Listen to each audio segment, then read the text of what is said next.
Bonjour à tous, bonjour pour cette nouvelle question du Pourquoi Padré. Aujourd'hui, nous avons cette question d'Armand.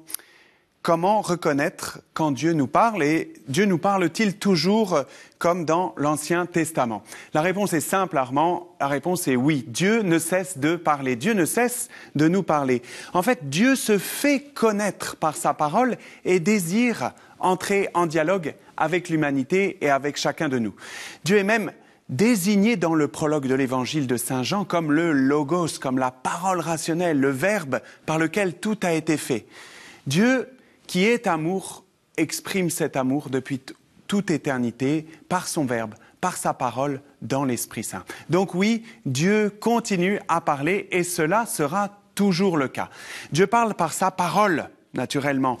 L'acte créateur, avant toute chose, Dieu dit que la lumière soit et cela fut. Dieu parle par l'histoire du salut ensuite, puisqu'il a parlé, comme on le dit dans le credo, par les prophètes.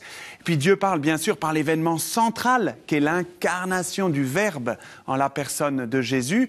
Et puis Dieu parle depuis dans la tradition vivante de l'Église qui porte cette parole.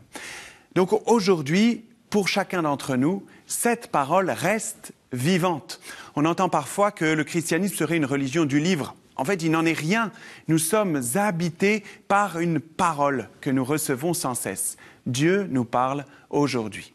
Et puis Dieu parle bien sûr par son Esprit Saint. Pour accueillir cette parole de Dieu comme une parole vivante, il me faut nécessairement l'Esprit du Seigneur, cet esprit de Pentecôte. Saint Jérôme, par exemple, l'exprime très clairement.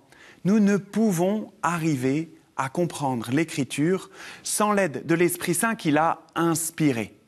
L'Esprit Saint me donne de la comprendre et d'en faire une parole de vie. Sans l'action efficace de celui que Jésus désigne comme l'Esprit de vérité, on ne peut comprendre la parole du Seigneur.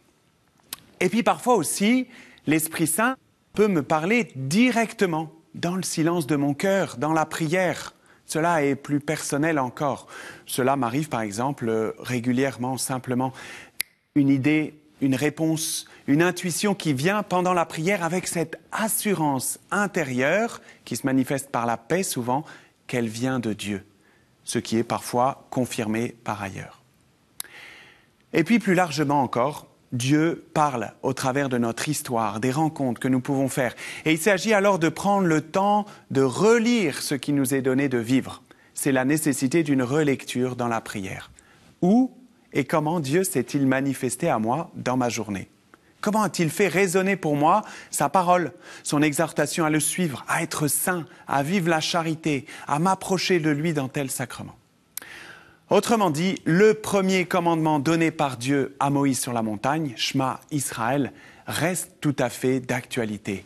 Écoute, il s'agit d'essayer sans cesse d'être à l'écoute de ce Dieu qui nous parle aujourd'hui à son Église, corps du Christ, mais aussi à chacun d'entre nous dans le feu de son Esprit Saint.